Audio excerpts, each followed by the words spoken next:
নমস্কাৰ, good morning, good afternoon, good evening জনাই পুনৰ এটা নতুন ভিডিঅ'লৈ স্বাগতম জনাইছোঁ সকলোকে। শেষ পৰ্যন্ত ভিডিঅ'টো চাব। আজি ভিডিঅ'টো হৈছে জেনজিৰ ওপৰত, টপিকটো হৈছে জেনজি।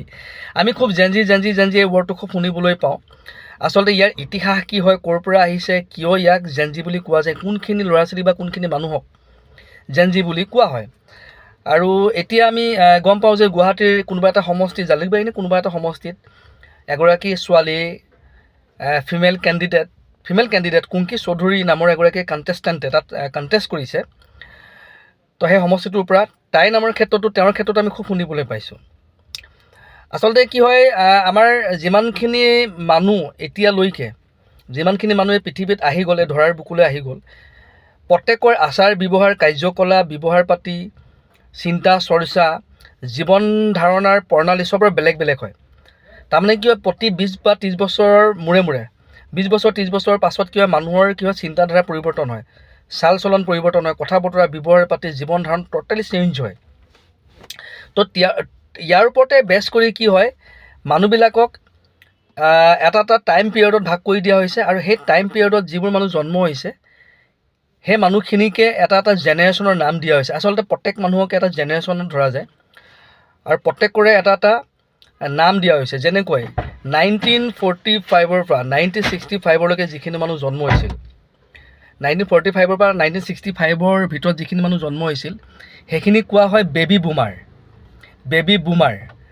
অৰ্থাৎ সেইখিনি সময়ত এই পিৰিয়ডটোত আটাইতকৈ বেছি মানুহ জন্ম হৈছিল, ল'ৰা ছোৱালীৰ সংখ্যা বহুত বাঢ়িছিল, জনসংখ্যা খুব বাঢ়িছিল। গতিকে এই পিৰিয়ডটো কোৱা হয় বেবী বুমাৰ। নেক্সট যিটো জেনেৰেশ্যন হৈ গ'ল 1965 পৰা 1981, এইটো পিৰিয়ডত যিখিনি মানুহ আহিছিল, এই মানুহখিনি কোৱা যায় জেনেৰেশ্যন জেন এক্স বুলি কোৱা যায়। জেন মানে হৈছে জেনেৰেশ্যন এক্স। এইখিনি সময়তো বহুতখিনি আপোনাৰ চেঞ্জেছ আহিছিল, বহুত বস্তু নতুন ইনভেণ্ট হৈছিল, আৱিষ্কাৰ হৈছিল। তাৰপিছত আহি গ'ল 1981 পৰা 1996লৈকে। এই পিৰিয়ডত যিখিনি মানুহ জন্ম হৈছিল, এইখিনি কোৱা যায় জেনেৰেশ্যন ৱাই। ঠিক আছে।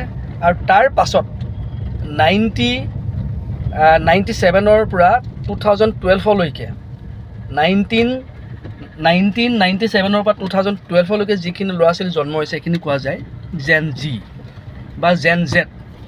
ঠিক আছে। তো এইখিনি হৈছে টেকন'লজি কিং বুলি কোৱা যায়, কাৰণ টেকন'লজি ইয়াতে বহুত বেছি পাইছে। সাধাৰণতে অনলাইন বা ছ'চিয়েল মিডিয়া, তাৰপিছত হৈ গ'ল ইণ্টাৰনেটৰ এটা বুম আৰম্ভ হৈছিল। তো এইখিনি সময় ল'ৰা ছোৱালীখিনিয়ে বেছি পাইছে। গতিকে সেইকাৰণে এই পিৰিয়ডৰ সময়ত ল'ৰা ছোৱালীখিনি কোৱা যায় জেন জি বুলি। অৱশ্যে এইখিনি পিৰিয়ডৰ ল'ৰা ছোৱালী ছুপাৰ এক্টিভ হয়, মাল্টি টাস্কিং কৰিব পাৰে, আৰু লগতে ইণ্টেলেকচুৱেল লেভেলটো বহুত বেছি। খালি এটা বস্তু কি হয়, এই সময়ৰ ল'ৰা ছোৱালীখিনিৰ মাজত ধৈৰ্য লেভেলটো কম হয়, টাইম টেকিং একদম নাথাকে, আনষ্টেবল হয়। তো যি কি নহওক, ইয়াৰ পাছত যিখিনি ল'ৰা ছোৱালী আহিব 2015 মানে 12 চনৰ পাছৰ পৰা যিখিনি আহিব, সেইখিনি কোৱা যায় আলফা জেনেৰেশ্যন। সেইখিনি আৰু ছুপাৰ এক্টিভ হ'ব। তো এইটো হৈছে জেন জি বা ভাগে ভাগে সময় অহা মানুহখিনিৰ জেনেৰেশ্যন। তো hope you like the video' like comment কৰি আগলৈ শ্বেয়াৰ কৰিব। Thank U.